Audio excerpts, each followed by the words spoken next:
எல்லாருக்கும் வணக்கம் and welcome back to our channel. எல்லாரும் ரொம்ப சூப்பராக இருப்பீங்க அப்படின்னு நினைக்கிறேன். நாங்களும் ரொம்பவே நல்லா இருக்கோம். vlog வந்து பார்த்தீங்கன்னா காலையில் ஹஸ்பண்ட் டியூட்டி கிளம்புனதுக்கு அப்புறமா வந்து vlog வந்து ஸ்டார்ட் பண்ணியிருக்கேன். இந்த வீடியோவும் உங்கள் எல்லாருக்கும் ரொம்ப பிடிச்ச மாதிரி இருக்கும் அப்படின்னு தான் நினைக்கிறேன். வாங்க வீடியோ கண்டினியூ பண்ணி பார்க்கலாம். காலையில் முதல் வேலையாக வீடெல்லாம் டீப் கிளீன் பண்ண ஸ்டார்ட் பண்ணிட்டேன். ஏன்னா நாளைக்கு வந்து செவ்வாய்க்கிழமை, எப்போவுமே திங்கட்கிழமை இல்லைனா வியாழக்கிழமை அந்த மாதிரி எப்போவுமே கிளீனிங் வேலைகள்லாம் பிரித்து வந்து பிளான் பண்ணிக்குவேன். ஒரு நாள் பெட்ஷீட்லாம் கிளீன் பண்ணோம் அப்படின்னா வியாழக்கிழமை தீபம் கிளீன் பண்ணுறது, வீடெல்லாம் மாப் போடுறது, அந்த மாதிரி பிரித்து நான் வந்து பார்த்துக்குவேன். இந்த வீக் வந்து பார்த்தீங்கன்னா வீடெல்லாம் வந்து ஃபுல்லாக டீப்லாம் க்ளீன் பண்ணலை. ஏன்னா எப்போ வேணாலும் வீடு இங்கே வந்து நம்ம ஷிஃப்ட் பண்ணி போகிற மாதிரி இருக்கும். ஸோ அதனால் எதுக்கு 2 வேலை கீழே போய் நான் பெயிண்ட் பண்ணுற வேலையெல்லாம் இருக்குது. ஸோ அதனால் கொஞ்சம் வந்து பார்த்துக்கலாம் அப்படின்னு சொல்லிட்டு வேலையெல்லாம் கொஞ்சம் பார்த்து தான் பண்ணிகிட்டு இருந்தது. காலையில் பெட்ஷீட்லாம் ஓடி முடிச்சதுக்கப்புறமா கையோட வந்து துணியும் கொஞ்சம் லோட் பண்ணி விட்டுருந்தேன். பெட்ஷீட் வந்து சும்மா ஒரு 2-3 பெட்ஷீட் மட்டும்தான் நான் வந்து துவைச்சி போட்டிருந்தேன். ஏன்னா கீழே போகும்போது நம்ம ஃப்ரெஷ்ஷாக எடுத்துகிட்டு நல்லா புதுசாக அழகாக எடுத்துகிட்டு போகலாம் அப்படின்னு சொல்லிட்டு தான் துணியெல்லாம் துவைச்சி போட்டதுக்கப்புறமா கீழே வந்து கையோட கிளீனிங் வந்து ஸ்டார்ட் பண்ணிட்டேன். முதல் வேலையாக கிச்சன் கவுண்டர் டாப் தான் க்ளீன் பண்ணோம்னாலே நமக்கு பாதி வேலை முடிஞ்ச மாதிரி இருக்கும். கிச்சன் கவுண்டர் டாப் காஞ்சி முடிக்கிறதுக்குள்ளே நம்ம வந்து பாத்திரம் விளக்கிட்டு குக் பண்ணுறதுக்கு கரெக்டாக இருக்கும். ஸோ சிம்பிளான வேலைகள் தான், பட் நம்ம பிரித்து பார்த்தோம் அப்படின்னா கரெக்டாக இருக்கும். கிச்சன் கவுண்டர் டாப்பையும் க்ளீன் பண்ண ஸ்டார்ட் பண்ணிட்டேன். முதல்ல வந்து அந்த பர்னர் அதெல்லாம் எடுத்து சிங்கில் போட்டுட்டு கையோட கிச்சன் கவுண்டர் டாப்பை க்ளீன் பண்ணுறதுக்கு முன்னாடியே மதியம் லஞ்சுக்கு வெண்டைக்காய் ஃப்ரை தான் வந்து செய்யலான்னு பார்த்தேன். ஏன்னா வெண்டைக்காய் வாங்கிட்டு வந்து ரொம்ப நாள் ஆச்சு, ரொம்ப முத்தன மாதிரி இருக்குது. ஒரு 4-5 நாள் கிட்டேயே இருக்கும். ஏன்னா வாங்கும்போது அது என்ன ஸ்டேஜில் இருந்ததுன்னு தெரியாது இல்லையா. ஒரு 4-5 நாளுக்கு அப்புறமா ஒரு மாதிரி முத்தின மாதிரி இருந்தது. ஸோ அதனால இன்னைக்கு குக் பண்ணிடலாம், வேஸ்ட் பண்ண வேண்டாம் அப்படின்னு சொல்லிட்டு அதை எடுத்து வச்சிருக்கேன். மோஸ்ட்லி வந்து நானும் ஹஸ்பண்ட் மட்டும்தான் இருக்கோங்கிறதுனால வாரத்துக்கு ஒரு 200-250 ரூபாய்க்கு காய் வாங்கினாலே போதும். அதுவே கொஞ்சம் ஜாஸ்தியாக தான் இருக்கும். ஏன்னா ஒரு நாள் முட்டை குழம்பு வைப்போம், ஒரு நாள் வந்து ஏதாவது ஒரு நான்வெஜ் எடுப்போம் இல்லையா, ஒரு நாள் வந்து ஏதாவது வெரைட்டி ரைஸ் இருக்கும். ஸோ அதனால அதுக்கு தகுந்த மாதிரி பார்த்து பிளான் பண்ணி தான் வந்து வாங்கிக்கிறது. கிச்சன் கவுண்டர் டாப்லாம் க்ளீன் பண்ணிட்டோம். ஸோ அந்த வேலையை முடிச்சதுக்கப்புறமா கையோட குக்கிங் வந்து ஸ்டார்ட் பண்ணணும். ஸோ அதுக்கப்புறமா ஈவினிங் வந்து ரெஸ்ட் எடுத்ததுக்கப்புறமா வீடு வந்து மாப் போடணும். ஏன்னா ஹஸ்பண்ட் வந்து எப்போவுமே லஞ்சுக்கு வந்தாங்க அப்படின்னா ஒரு 2 hours வந்து ரெஸ்ட் எடுத்துகிட்டு இருப்பாங்க. அவங்க வரும்போது நம்ம அந்த கிளீனிங் வேலையெல்லாம் பார்த்துட்டு இருக்க முடியாது இல்லையா. அதனால அதுக்கு தகுந்த மாதிரி நான் பிளான் பண்ணி பிரித்து வந்து பண்ணிக்குவேன்.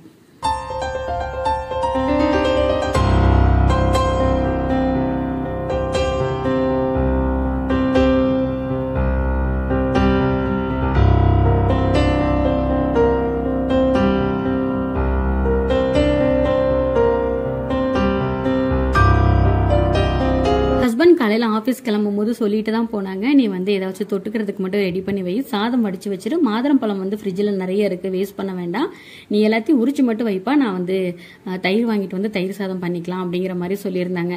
ஆகா நமக்கு எவ்வளோ வேலை மிச்சம் அப்படிங்கிற மாதிரி அந்த வேலையை மட்டும் நான் வந்து பார்த்து வச்சுட்டு சாதம் மட்டும் வடிச்சு வச்சுட்டு ஹஸ்பண்ட் வந்து ரெடி பண்ணிக்கிட்டாங்க. ஸோ கவுண்டர் டாப்பையும் க்ளீன் பண்ணிட்டு கிச்சனையும் வந்து ஓரளவுக்கு வந்து டீப் க்ளீன் பண்ணிட்டேன். ஏன்னா நமக்கு எப்போ நம்ம கிச்சன் நம்ம இங்கேருந்து நம்ம கிளம்பணும் அப்படின்னாலும் இருக்கிற வரைக்கும் கொஞ்சம் ப்ளசண்ட்டாக இருக்கணும் இல்லையா. அதனால ஓரளவுக்கு மட்டும் டீப்பாக வந்து க்ளீன் பண்ணி வச்சிருக்கேன்.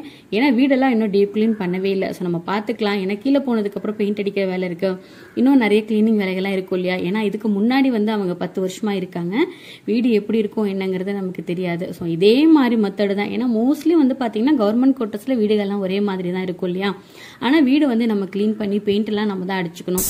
ஸோ அந்த வேலையெல்லாம் இருக்கு. அதனால நம்ம எதுக்கு தேவையில்லாம அப்படிங்கிற மாதிரி நான் வந்து விட்டுட்டேன். சாதம் வந்து கையோட குக்கரில் வச்சு விட்டுட்டு பாத்திரத்தையும் நான் கையோட விலைக்கு எடுத்துட்டேன். இப்போ வந்து தொட்டுக்கிறதுக்கு வெண்டைக்காய் ஃப்ரை மட்டும் தான் நான் வந்து ரெடி பண்ணியிருந்தேன். ஸோ ரொம்ப ஈஸியான மெத்தடு தான். வெண்டைக்காய் வந்து கொஞ்சம் வளவளப்பாக இல்லாமல் இருக்கிறதுக்கு 1 ஸ்பூன் அளவுக்கு புளிக்காத தயிர் வந்து ஒரு 3/4 பதம் இருக்கும்போது சேர்த்துக்கிட்டோம் அப்படின்னா வெண்டைக்காய் வந்து கொஞ்சம் வளவளப்பாக இருக்காது. டேஸ்ட் வைஸ் ரொம்ப சூப்பராக இருக்கும். அஸ் யூஷுவல் எப்பவும் போல் ரொம்ப சிம்பிளான மெத்தடு தான். ஸோ டிஃப்ரெண்ட்டாலாம் எதுவுமே பண்ணலை, நார்மலாக தான் பண்ணியிருந்தேன். ஏன்னா மோஸ்ட்லி இந்த மாதிரி கிளீனிங் வேலைகள் இருக்கிற அன்னைக்கு சாப்பாடு வேலை கொஞ்சம் எனக்கு ஈஸியாக தான் இருக்கும். ஏன்னா இதை ஈஸியாக வச்சுக்கிட்டோம் அப்படின்னா தான் நம்ம கிளீனிங் வேலைகளை முழுசாக பார்த்து முடிக்க முடியும் இல்லையா. அதனால தான்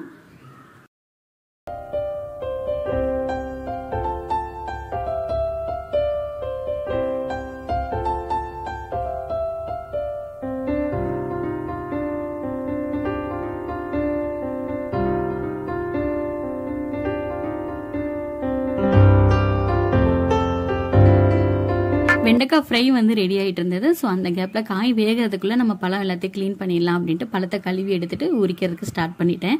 பழம் நிறைய தான் இருந்தது. ஏன்னா வேற வழியில் நம்ம அப்படியே ஃப்ரிட்ஜ்லேயே வச்சுருந்தோம்னா கூட ஒரு ஸ்டேஜுக்கு மேலே ஆகும்போது பழம்லாம் வந்து ஒரு மாதிரி கருப்பு கலரில் மாறிடும் அந்த முத்துக்கள் எல்லாமே. அதனால வந்து அதுக்கு வயிற்றுக்காவது சாப்பிடலாம் இல்லையா, வேஸ்ட் பண்ணாமல். அதனால நான் வந்து உரிக்க ஸ்டார்ட் பண்ணிட்டேன். எனக்கு ஒவ்வொரு பொருளை நான் வேஸ்ட் பண்ணும் போதெல்லாம் நான் ஹாஸ்டலில் வந்து பட்ட கஷ்டம் தான் எனக்கு வந்து ஞாபகம் வரும். அம்மா வந்து வாரத்துக்கு ஒரு வாட்டி 2 வாரத்துக்கு ஒரு வாட்டி அப்படிதான் வந்து பார்க்க வருவாங்க. வரும்போது ஒரே ஒரு முறுக்கு பாக்கெட், ஒரே ஒரு கடலை மிட்டாய், ஒரே ஒரு துக்கு மிட்டாய் பாக்கெட் வாங்கிட்டு வருவாங்க. அப்படி இல்லையா ஒரே ஒரு தேன் மிட்டாய் பாக்கெட் தான் வாங்கிட்டு வருவாங்க. அப்போ வந்து எங்களோட பொருளாதாரம் அவ்வளோதான் இருந்தது. அதுக்கே வந்து அந்த ஒரு பாக்கெட்டை வச்சே கிட்டத்தட்ட மாசக்கணக்காக நாங்கள் வந்து சாப்பிடுவோம். ஒரு 20 நாள் 30 நாள் அந்த அளவுக்கு வந்து ஒரு தேன் மிட்டாயை 2ஆ பிரித்து ஒரு அரை மிட்டாயை சாப்பிட்டுட்டு அரை மிட்டாயை வந்து நாங்கள் கவரில் வச்சு மெயின்டைன் பண்ணியிருக்கோம். அந்த மாதிரி வாழ்க்கையெல்லாம் நம்ம நாட்கள் இருந்தது இல்லையா. ஸோ அப்படிலாம் நம்ம கஷ்டப்பட்டுட்டு இன்னைக்கு வந்து நம்ம நல்லா இருக்கோம் அப்படிங்கிறதுக்காக ஒரு பொருளை நம்ம வேஸ்ட் பண்ணும்போது நமக்கு எப்படி மனசு வரும்? அப்போ நம்ம பட்ட கஷ்டத்தெல்லாம் மறந்துட்டு இன்னைக்கு நம்ம எல்லாத்தையும் மறந்து வாழ்கிறோம் அப்படின்னு தானே அர்த்தம். எப்பவுமே நம்ம பட்ட கஷ்டத்தையும் சரி, நம்ம பட்ட அவமானங்களையும் சரி நம்ம மறக்காமல் இருந்தோம் அப்படின்னா தான் வாழ்க்கையில் அடுத்தடுத்து மேலே வர முடியும் அப்படிங்கிறத நான் பர்சனலாக ரொம்பவே வந்து நம்புவேன். ஏன்னா என்னோட லைஃப்பில் நிறைய ஃப்ரெண்ட்ஸ் இருக்காங்க. அதில் ஒரே ஒரு ஃப்ரெண்டு மட்டும் என்னை ரொம்ப ஹர்ட் பண்ண ஃப்ரெண்டு இருக்காங்க. ஸோ அது நான் யாருன்னு சொன்னால் கண்டிப்பாக உங்களுக்கு தெரியும் அப்படின்னு தான் நினைக்கிறேன். பரவாயில்ல, இருந்தாலும் அவங்க வந்து அப்படி நம்ம சொல்லியிருக்க கூடாது இன்னி அந்த வார்த்தையை. என்ன சொன்னாங்க அப்படின்னா, நான் ஃபஸ்ட்டெல்லாம் அவங்க வீட்டுக்கு கொஞ்சம் அதிகமாக போவேன்.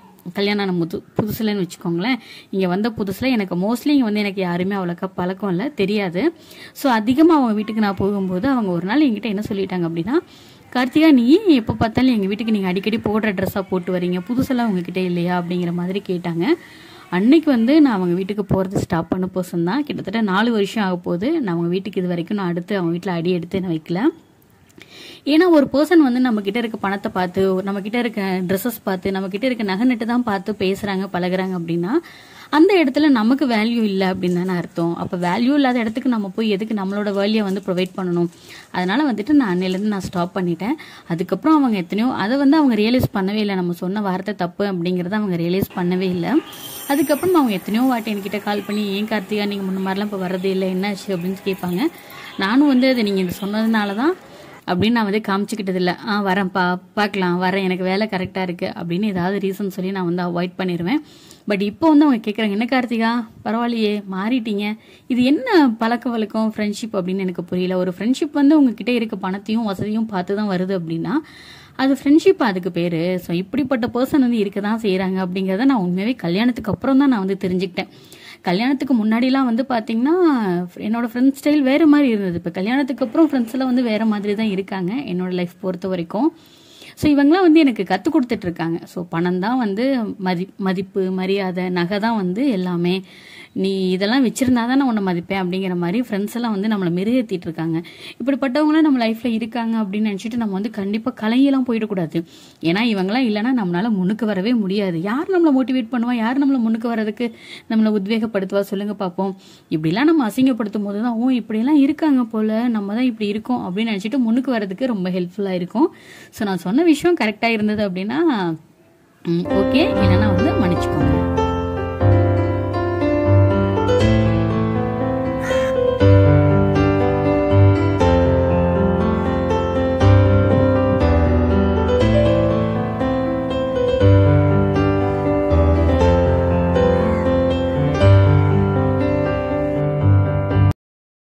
அன்றைக்கி நைட்டு ஃப்ரெண்டு வந்து ஊர்லேருந்து வந்திருந்தாங்க. செகண்ட் டெலிவரிக்காக அம்மா வீட்டுக்கு போயிருந்தாங்க. இப்போ ஊர்லேருந்து கூட்டிகிட்டு வந்திருந்தாங்க. அம்மா, அப்பா, அத்தை, மாமா எல்லாரும் வந்திருந்தாங்க. ரொம்ப ஹாப்பியாக அவங்க கூட கொஞ்சம் நேரம் பேசிட்டு அதுக்கப்புறம் எங்களுக்கு ஒரு பர்சனல் வேலையாக கடைக்கு போக வேண்டிய வேலை இருந்தது. ஸோ நானும் ஹஸ்பண்டும் வந்து கிளம்பிட்டோம். அன்னைக்கு டே எனக்கு வந்து அப்படி தான் போச்சு. இப்போ மறுநாள் வந்து காலையில் நல்ல மழை பெஞ்சிட்டு இருந்தது. ஸோ சடனாக நேற்று நைட்டு தான் வந்து கால் பண்ணி சொன்னாங்க, ஹஸ்பண்டோட தம்பி தங்கச்சி ஊர்லேருந்து வர்றாங்க அப்படின்னு சொல்லிட்டு. ஸோ அதுக்கப்புறமா வந்து அரிசி உளுந்தெல்லாம் ஊற போட்டிருந்தேன் மாவுக்கு. மறுநாள் வந்து நல்ல ஒரு சொதப்பிருச்சு. நான் அதையும் வந்து ஷார்ட்ஸில் நான் ஷேர் பண்ணியிருந்தேன். இப்போ மறுநாள் நல்ல கிளைமேட் நல்லா சில்லுன்னு தான் வந்து ஸ்டார்ட் ஆச்சு. அன்னைக்கு வந்து மேக்ஸிமம் நான் வந்து vlog எதுவும் ஷேர் பண்ணல. ஏன்னா அவங்க கூட வந்து டைம் ஸ்பெண்ட் பண்ணணும் அப்படின்னு சொல்லிட்டு நான் vlog எதுவும் எடுக்கல. ஈவினிங் ஒரு 4 மணிக்கெல்லாம் வந்து கிளம்பி மருதமலை வந்து போயிட்டோம். எனக்கு என்னதான் வந்து திருச்செந்தூர், அறுபடை வீடு, ஸோ பழனி அந்த மாதிரி போனால் கூட மருதமலை மண்ணில் கால் வைக்கும் போது எனக்கு ஒரு தனி சந்தோஷம் இருக்கும். அது என்ன ரீசன்னே வந்து தெரியல. நிறைய பேர்த்துக்கு வந்து ஒவ்வொரு முருகன் வந்து ரொம்ப பிடிக்கும். சிலருக்கு வந்து திருச்செந்தூர் முருகன் பிடிக்கும், சிலருக்கு வந்து பழனி முருகன் பிடிக்கும். ஒவ்வொருத்தருக்கு ஒவ்வொரு மாதிரி இருக்கும் இல்லையா?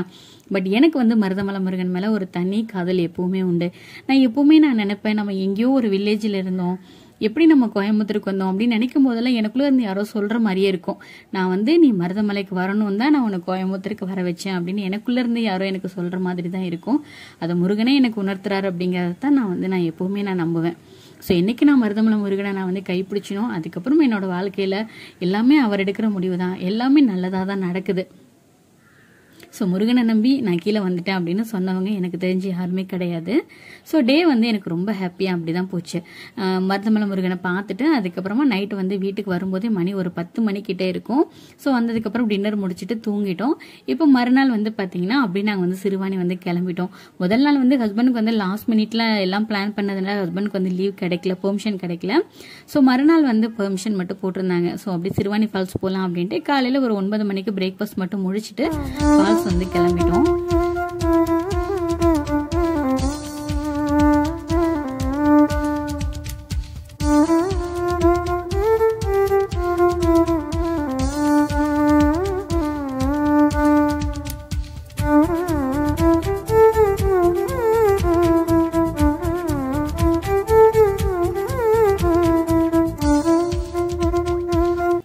நம்ம ஃபால்ஸில் போய் கொஞ்சம் தூரத்தில் நம்ம டிக்கெட் எடுத்துட்டு உள்ளே போய் நம்ம வண்டியெல்லாம் நம்ம பார்க் பண்ணிட்டு அங்கேருந்து ஒரு பஸ்ஸில் போகிற மாதிரி தான் வந்து இங்கே வந்து அமைச்சிருப்பாங்க.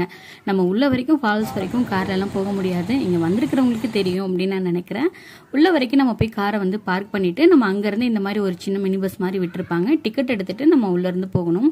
ஒரு ஆளுக்கு பர்டிகுலராக எவ்வளோன்னு தெரியல. ஏன்னா ஹஸ்பண்ட் வந்து மொத்தமாக எடுத்தாங்க, அதனால தெரியல. ஹஸ்பண்ட், நாத்தனார், குழந்தனார் எல்லாம் முன்னாடி தான் நடந்து போயிட்டு இருக்காங்க. குட்டி பாப்பா கூட ஒரே ஜாலியாக இருந்தது. அவ கூட பேசிக்கிட்டு அரட்டை அடிச்சுட்டு டைம் போனதே தெரியல. நமக்கு இந்த மாதிரி அமையறதெல்லாம் ரொம்ப ரேர் தாங்க. ஏன்னா வந்து ரிலேஷன்லாம் வேற ஊர்ல இருக்காங்க, நாங்க தனியா டியூட்டிக்காக தனியா இருக்கோம். மோஸ்ட்லி வந்து நம்ம வீட்டுக்கு ரிலேஷன் வரதெல்லாம் கொஞ்சம் ரேர் தான். ஸோ வந்தாங்க அப்படின்னாலே இன்னும் 2 நாள் இருக்க மாட்டாங்களா அப்படிங்கிற மாதிரி தான் தோணும்.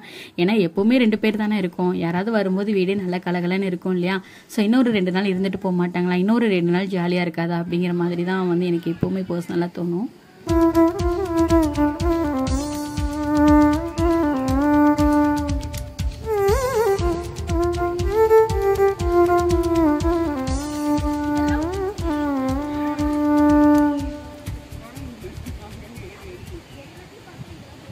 நம்ம வீட்டுக்கும் இங்கே சிறுவாணி ஃபால்ஸுக்கும் கிட்டத்தட்ட ஒரு 1/2 hourல வந்துடலாம். ஏன்னா நம்ம காரில் வந்தோம் அப்படின்றதுனால தான் 1/2 hourல வந்தோம். இல்லை வந்து நம்ம காந்திபுரத்துலேருந்து பஸ்ஸில் வரோம், இல்லை நம்ம வீட்டுக்கிட்ட இருந்தே பஸ்ஸில் வரோம் அப்படின்னா கூட 1.5 மணி நேரம் வந்து தாராளமாக ஆகும். பட் இன்னைக்கு வந்து ஹஸ்பண்டுக்குமே வந்து பெர்மிஷன் தான் கொடுத்துருக்காங்க. ஸோ கரெக்டாக அந்த டைமுக்கு நம்ம டியூட்டிக்கு போகணும் இல்லையா? அதனால வந்து நம்ம காரில் வந்தோம் அப்படின்னா தான் கரெக்டாக அந்த டைமுக்கு வந்து ரிட்டர்ன் வந்து கிளம்ப முடியும். பஸ்ஸில் வந்தோம் அப்படின்னா கண்டிப்பாக லேட் ஆகும். ஸோ அதனால மட்டும்தான் ஒரு 1/2 hourல வந்து ரீச் பண்ணியாச்சு. ஸோ வந்ததுக்கு அப்புறமா இந்த மாதிரி போகும்போது நேச்சர் அவ்வளோ அழகா இருக்கும் நமக்கு பார்க்கறதுக்கே. ஸோ எப்படா திரும்ப நம்ம இந்த இடத்துக்கு வருவோம் அப்படிங்கிற மாதிரி தான் அங்கே போய் இந்த சீனரிஸ் எல்லாம் இருக்கும் பார்க்கறதுக்கு.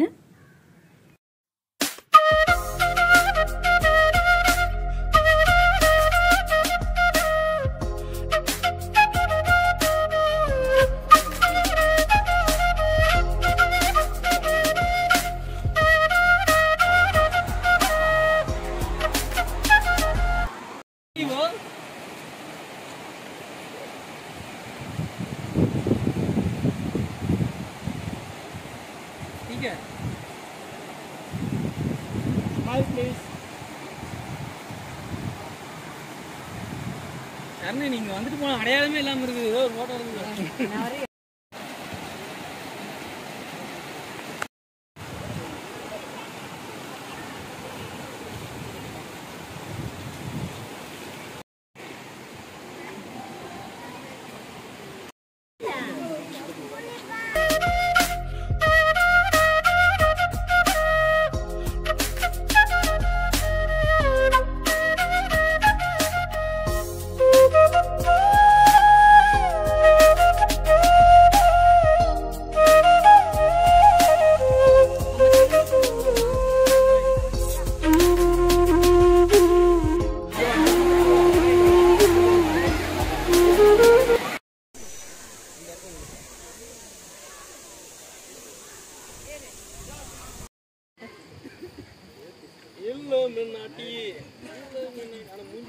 அங்கே நல்லா ஜாலியாக என்ஜாய் பண்ணிவிட்டு மதியானம் ஒரு 2 மணிக்கு மேலே நாங்கள் வந்து கிளம்பிட்டோம். ஏன்னா ஹஸ்பண்ட் வந்து 4 மணிக்கு டியூட்டிக்கு வந்து வரணும். ஸோ 4 மணி வரைக்கும் தான் பெர்மிஷன் கொடுத்துருந்தாங்க.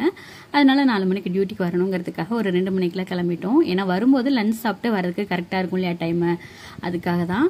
ஸோ அங்கே டைம் பார்த்தீங்கன்னா உள்ளே வந்து 2 மணி வரைக்கும் மட்டும்தான் வந்து டிக்கெட் வந்து அலோவ் பண்ணுவாங்க. ஏன்னா வந்து அந்த யானைகள்லாம் இன்னும் நடமாட்டம் இருக்குது அப்படிங்கிற மாதிரி தான் சொல்கிறாங்க. நான் இது வரைக்கும் நேராக பார்த்ததெல்லாம் இல்லை, பட் இருக்குது. அதனால தான் நாங்கள் 2 மணி வரைக்கும் தான் டிக்கெட் வந்து அலோவ். மற்றவங்க எல்லாமே அடுத்து ரிட்டர்ன் வரது மட்டும்தான் அப்படிங்கிற மாதிரி சொல்லியிருந்தாங்க. ஸோ நல்லா ஜாலியாக என்ஜாய் பண்ணிவிட்டு நாங்கள் அங்கேருந்து ரிட்டர்ன் வந்து கிளம்பிட்டோம். ஸோ ஒரு 4-4:30 வீட்டுக்குமே வந்தாச்சு. இப்போ அடுத்து ஒரு நாள் விட்டு அதுக்கப்புறமா மறுநாள் வந்து அப்படியே ஈஷா போகலாம் அப்படின்ட்டு ஈஷா வந்து கிளம்பிட்டோம். ஸோ கரெக்டாக நாங்கள் ஈஷா போன அன்னைக்கு வந்து பார்த்தீங்கன்னா அமாவாசை நாள். ஸோ போகும்போது அன்னைக்கு வந்து கொஞ்சம் ஸ்பெஷலாக வந்து இந்த வள்ளி கும்மி ஆட்டம்லாம் வந்து சொல்லுவாங்க இல்லையா, நம்ம நிறைய பார்த்துருப்போம். அந்த வள்ளி கும்மி ஆட்டம் வந்து அரேஞ்ச் பண்ணியிருந்தாங்க. லைட்டாக மழையும் தூரிகிட்டே தான் இருந்தது. அப்படியே நம்ம நான் இப்போ தான் முதல் முறையாக வந்து வள்ளி கும்மி ஆட்டம் வந்து நேரில் வந்து பார்க்குறேன். ஸோ அவ்வளோ அழகாக ஆடினாங்க. நான் வீடியோலலாம் பார்த்துருக்கேன். எல்லா ஸ்டெப்பும் ஒரே மாதிரி இருக்கும், நமக்கு பார்க்குறதுக்கே ஆசையாக இருக்கும். பட் அதை வந்து நான் வீடியோவில் பார்த்ததை நேரில் பார்க்கும்போது அவ்வளோ நல்லா இருந்தது. நம்ம என்னதான் வந்து லைஃப்பில் வந்து வேலை உறவுகள் அந்த மாதிரி வந்து நம்ம ரொம்ப பிஸியாக நம்ம பறந்துக்கிட்டே இருந்தோம்னா கூட நமக்காக ஒரு ரிலாக்ஸேஷன் வேணும். நம்ம ஃபேமிலிக்கு கூட வந்து ஸ்பெண்ட் பண்ணுறதுக்கு ஏதாவது ஒரு டைம் வேணும். நம்ம எதுக்காக வாழ்கிறோம்? நம்ம அப்படியே வந்து வாழ்ந்து சம்பாரித்து சாப்பிட்டு அப்படியே வாழ்க்கையை முடிச்சுக்கிறதுக்காகவா வாழ்கிறோம்? அப்படி இல்லை இல்லையா? முடிஞ்ச வரைக்கும் நிறைய விஷயங்கள் வந்து நம்ம வந்து பார்க்கணும். என்னோட லைஃப் வந்து 5 வருஷத்துக்கு வெளிநாட்டுக்கு போகிறதுக்கு ஒரு வயலை பார்த்து தேர்வு செய்யறதை முடிவு பண்ணி உண்மையிலேயே குமரப்பாவுக்கு எவ்வளவு நன்றி சொல்லணும்.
கொஞ்ச நேரம் உட்காந்து அந்த வள்ளி கும்மி டான்ஸ் எல்லாம் பார்த்துட்டு ஸோ உள்ளே போய் பார்க்கலாம் அப்படின்னு நாங்கள் வந்து கிளம்பிட்டோம். உள்ளே போகும்போது ஃபோன் பேக் எதுவுமே வந்து அளவு கொடுக்க மாட்டாங்க. அதனால உள்ளெல்லாம் மோஸ்ட்லி வீடியோ எடுக்க முடியாது. ஸோ உள்ளே போய் பார்த்துட்டு நைட்டு வீட்டுக்கு கிளம்பும்போது மணி ஒரு 8 மணி கிட்டே இருக்கும் அப்படின்னு தான் வந்து நினைக்கிறேன். நம்ம எதுக்காக இங்கே வாழ்கிறோம்? என்னோட லைஃப்லலாம் வந்து பார்த்தீங்கன்னா நான் எதுக்காக இவ்வளோ ப்ரிஃபர் பண்ணுவேன் வெளியெல்லாம் வரதுக்குன்னா, மோஸ்ட்லி 12th படிக்கும்போது ஹாஸ்டலில் தான் போச்சு. அதுக்கப்புறமா வந்து காலேஜ், அதுக்கப்புறமா வேலை, அதுக்கப்புறம் குடும்ப பாரத்தை நான் சுமக்க வேண்டிய சூழ்நிலை. ஸோ இப்படி தான் என்னோட வாழ்க்கை போயிட்டு இருந்ததே தவிர இதில் எந்த இடத்துலையுமே நான் சந்தோஷமாக இருக்கணும், நான் வந்து டூர் போகணும், நான் வந்து ஃப்ரெண்ட்ஸ் கூட என்ஜாய் பண்ணணும் அப்படின்னு வந்து எனக்கு எங்கேயுமே எனக்கு வந்து சான்ஸ் கிடைக்கவே இல்லை.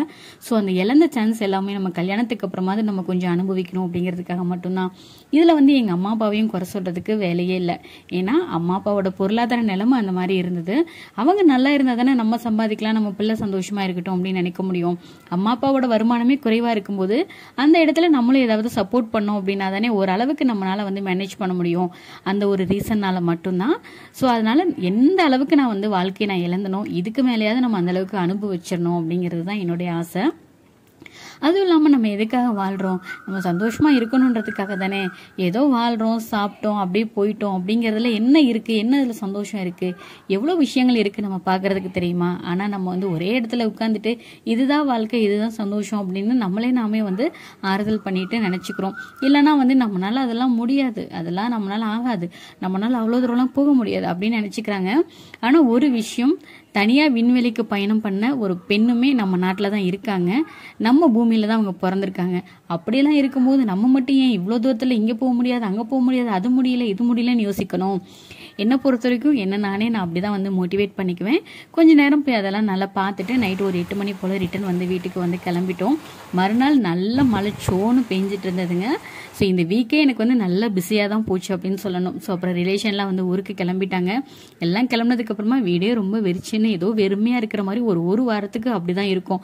வேலையே ஓடாது. அவங்க இப்படி உட்காந்துருந்தாங்க, அங்கே உட்காந்துருந்தாங்க, இப்படி ஜாலியாக பேசணும் அப்படின்னு தான் எனக்கு மைண்ட்லேயும் மோஸ்ட்லி தோண்டிகிட்டே இருக்கும். அதுக்கப்புறமா அன்றைக்கி வந்து ஃப்ரெண்டோட அப்பா வந்து ரிட்டையர் ஆகிறாங்க அப்படின்னு சொல்லிட்டு ஃபங்க்ஷனுக்கு வந்து ஃப்ரெண்ட் அம்மா வந்து கூப்பிட்டுருந்தாங்க. ஸோ நாளைக்கு வந்து அங்கே வந்து கிளம்பணும். இந்த வாரமே எனக்கு பிஸியாக போச்சு அப்படின்னு தான் சொல்லணும். அன்றைக்கி டே எனக்கு கொஞ்சம் வந்து டயர்டாக தான் இருந்தது. ஸோ அதுவும் இல்லாமல் ரிலேஷன் எல்லாம் கிளம்பிட்டாங்க இல்லையா, வீடே வெறிச்சோடி இருந்துச்சு. அதனால் மைண்டுமே எனக்கு பெருசாக வீடியோ எடுக்கணும்னு தோணலை. மறுநாள் வந்து அப்படியே ஃப்ரெண்டு வீட்டுக்கு வந்து கிளம்பிட்டேன். ஃப்ரெண்டு வந்து சேலத்தில் தான் இருக்காங்க ரிட்டையர்மெண்ட் ஃபங்க்ஷனுக்கு. ஸோ போகலாம் அப்படின்னு சொல்லிட்டு காலையில் கிளம்பி ஃப்ரெண்டு வீட்டுக்கு வந்தாச்சு. அவங்களுமே நல்ல வில்லேஜ் தான்.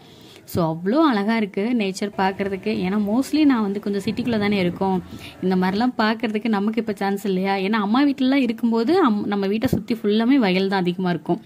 இப்போவுமே நிறைய கட்டி இடிச்சு அதெல்லாம் வீடு மாதிரி கட்டிட்டு இருக்காங்க. பட் இன்னும் அதெல்லாம் வந்து பார்க்கணும் அப்படின்னா ரொம்ப அழகாக இருந்தது. ஃப்ரெண்டு வீட்டில் அதெல்லாம் பக்கத்துலேயே வந்து அவரை தோட்டம், வாழைத்தோட்டம்லாம் போட்டிருந்தாங்க.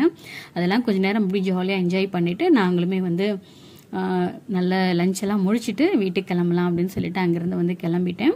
நைட்டு கோயம்புத்தூர் வந்து ரீச் பண்ணும்போது நைட்டு ஒரு 9 மணிக்கிட்டே இருக்கும். ஸோ ஹஸ்பண்ட் தான் வந்து பிக்கப் பண்ணிக்கிட்டாங்க.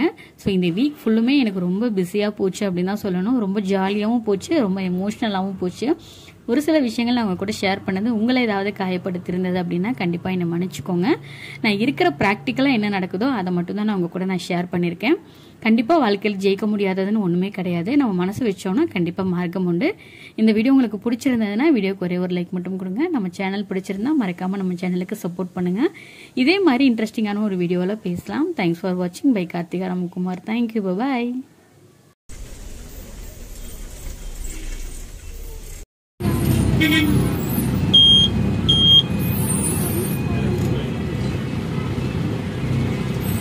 Thank you.